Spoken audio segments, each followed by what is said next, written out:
wouldn't be played, and so it's definitely a new Or dynamic. like Blood Reaver Gul'dan. Gets back We Nightmare never did Amalgams. lose Draconiid Operative. Gets back Nightmare Amalgams.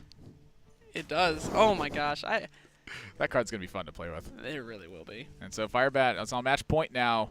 He's got odd cost Paladin. He's going to be facing off against Sjow's odd cost Paladin as well. We've been hearing the players talk all day about how they feel this is one of the strongest decks that they have faced off against and been able to play against on their own. But they have some pretty stark contrasts in the way that they have built them. Firebat, he's got Dire Mole, he's got Acarus Veteran. Though neither of those cards are found in Sjow's Paladin list. He's got himself Lost in the Jungle instead. And then you look at the 3-drop slot; they're wildly different. You know, Sjow's got Benevolent Djinn. He's got Hench Clan Thug because he's got a couple copies of Light's Justice in there. It looks like no Light's Justice. No, he does 2 copies of Light's Justice. Firebat's playing Marstrake. It's a 3-mana 5/4. It summons a 2/1 poisonous for your opponent, so pretty easy trade-off with your extra guys. It's got the Witch's Cauldron. It appears that Firebat is actually going for a more aggressive style. Firebat's going for the Arceus Veteran, trying to put as much damage on as early as possible, whereas Sjow's is more of, I would say, a mid-range variant. It is running the Djinn and it's actually running Blackwalled Pixie. Well, I'll tell you what. The Thug with the Justice. That is one mean Thug. Yeah, that guy's going to get out of hand real quick. 2 Corridor Creepers as well. Sjow's hand is looking very strong with the double Corridor Creeper. I mean, that's one thing in this matchup that can really swing the board state. We saw it previously with the unnerved Corridor Creeper and how much it swung the board state. And even being a 2/5 now, it swings board states just as well. Yeah, its main function isn't really pressure as much anymore as is keeping your lead. I like the change. Yeah, I definitely like it. And it also, it just fits perfectly. It's an odd cost card. Fits perfectly in the odd cost Paladin variant. Level up may be available. Nope, he's going to chop one of these down with the Light's Justice, I imagine. But, you know, in the dungeons, he goes deeper. And the Witchwood, he's a creeper. Not yet, though. Not yet.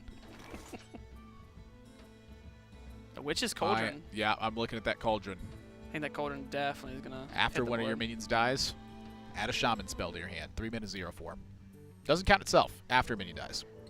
I'm a little upset at myself that I thought that card was just going to be unplayable. Really? I really did. I thought that card was just, you know what? Shaman spells just aren't that good. So here's something I always look at when I'm thinking of new cards. One of the first words I look for is any card that says whenever. Any card that says whenever, that means it keeps doing stuff. And so figure out what stuff you want to keep doing. Try to do that. Another one I look at is cards that can reduce the cost of stuff. Anything that can cheat the curve or modify something that way. Those are like my number 2 things, or my number 1 and 2 things that I look for in new cards. I mean, it makes sense. Cheating the curve and just generating value is really good. But we're about to see an insane turn here. Also, just for future reference, Annoyatron, Righteous Protector, look for anything that says Divine Shield Taunt.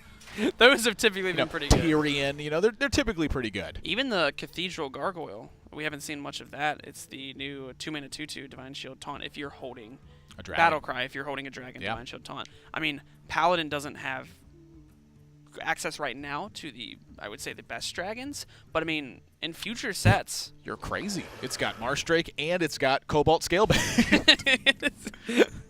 But in future, and Nightmare Amalgam. You're Amalgam. crazy. You're crazy, Dr. J. You're not even thinking about new I'm not thinking. I was not thinking. I apologize.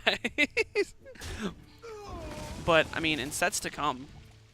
Ooh. Lightning Bolt actually allows him to answer the Hench Clan Thug. And he gets more Shaman spells. Ooh. What's up next?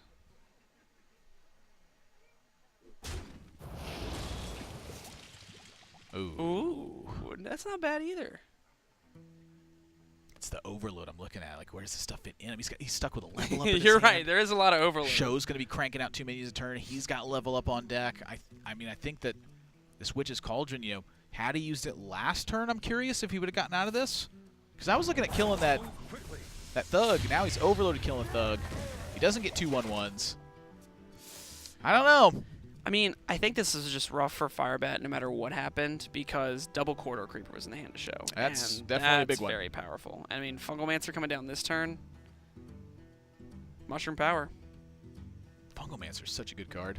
Mushroom Punch. That's the card I think that's probably the most underrated card in the last, like, 4 months. I'd probably have to agree with you. I think it took a while for a lot of players to see that, you know what, this card has a lot Start to of realize, potential. I'm like, wait a minute, this is 4-power charge and 6-power overall. This guy's pretty good, and he's got a wonderful home now in the odd cost paladin Just decks. a wonderful home. You make 2 minions, and you buff them both up.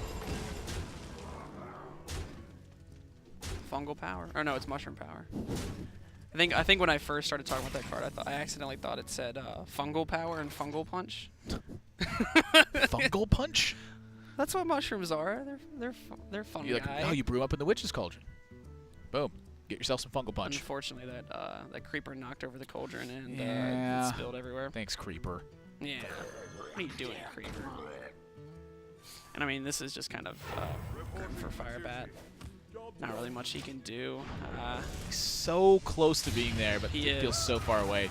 You know, if there's a card that can get it back into this, though, I'm looking at that Avalanche, and I'm thinking of, you know, some insane draws that he could possibly pick up, but this deck doesn't really try to swing the board. It tries to get ahead and then stay ahead. And so I'm looking at it, and I'm like, maybe, is that the one thing that's missing from this odd cost paladin right now, is a way to just get back in it, just enough. It's really hard to say, though. A lot of these decks, you want to find a way to get back in the game, but you sacrifice so many tools that you need or so many snowbally cards that ultimately it's not worth it. I mean, because one of the side of the board's looking great. The other one's looking a little lackluster. You know, was Light's Justice one of the big difference in this one? You know, Firebat's got a single copy of Light's Justice. Show's got 2 of them. Yeah, I mean, Witch's Cauldron, although it does generate a lot of value, on turn 3 it's a 0-4. I mean, that doesn't really apply pressure, and I mean, the biggest thing in this matchup is the pressure.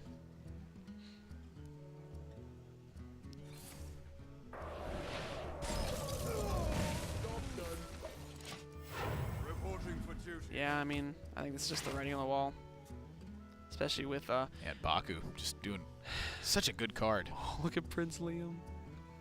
I don't think we've I think we saw that card earlier, but we didn't mention it. Prince So Liam handsome. is a 5-mana 5/5 paladin legendary. Replace all 1-cost cards in your deck with legendary minions. Yeah, just get a bunch of legendary stuff. Like, why not? I mean, this deck does play a lot of 1-drops. I mean, if I'm looking at it right now, there's 9.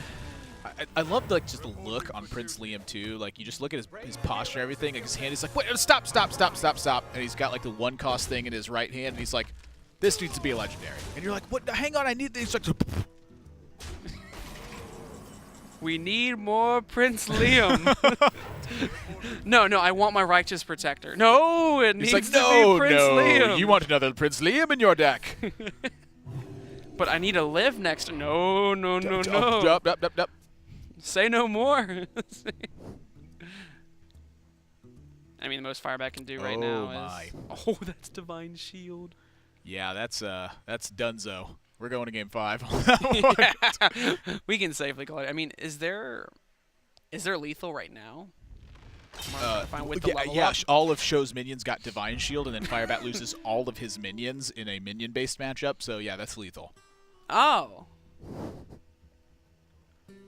I didn't realize that was lethal. Because there's no like consecrations and stuff like that in Firebat's deck, of course, playing Odd Cost Paladin. I know. And as we all know, Consecration costs 4 mana. And for those of you that don't know at home, 4 mana is even. And Firebat just recognizing it. Just going to go ahead and pop the concede button. And Sjow is going to take game number 4. I think this is our first game 5 that we're going to. It's putting up a fight. It's got to get it done. Man, this deck looks strong. Level up's looking good.